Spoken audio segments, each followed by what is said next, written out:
Bir tek havada mı? 17 Mart 2026 yıl. Bağalanıp geldik. Şu malı aldık mı? Hem hayır olalım. 40 milyon so'm sana 40 milyon so'm pul oldu. Ya netto bu. Bo'ldi, uni halletamiz aka. Rozimisiz? Rozimisiz? To'yingizga bersin. Yana yaxshi kun to'yingizga bersin. 40 milyon so'm oldu bu. Bunday mollansam xorlashadi. Ertanga so'yladi xudo xolasa. Go'shtga o'tavasizlar. Mesning olchigan bor. Valentin niye Ümitcan? Unutmayın var. Hammasi nazorati ostida.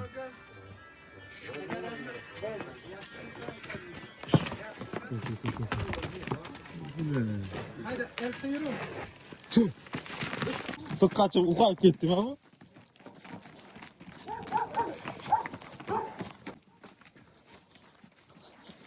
Çık.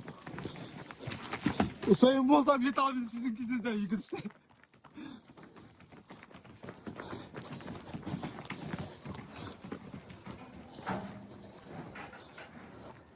Uy bile. Suyimiz malakan canında kichkina ko'rinib turibdi. Çık. Çık çık çık çık. Çık. Çık. Çık. Ne canım. Ulan negatif yazıslar to'yding deb. To'ymasak chiqmaydi amal bu. Ne canım. Ertaga go'shtga o'tiraysizlar. Ertaga so'yladi. Sen hadi. Hadi mi?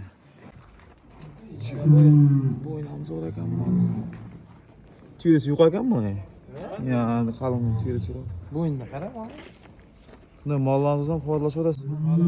Cheklanmagan miqdorda. Ya negativchilarga yuborib qo'ymaylar shunday ma'lum bo'lsa. Endi qara. Yaxshimi? Go'sht ham zo'r chiqadi xudo xolasa yerda. Go'shtga o'tiraysizlar, gullandek, hammasi elegant ekan.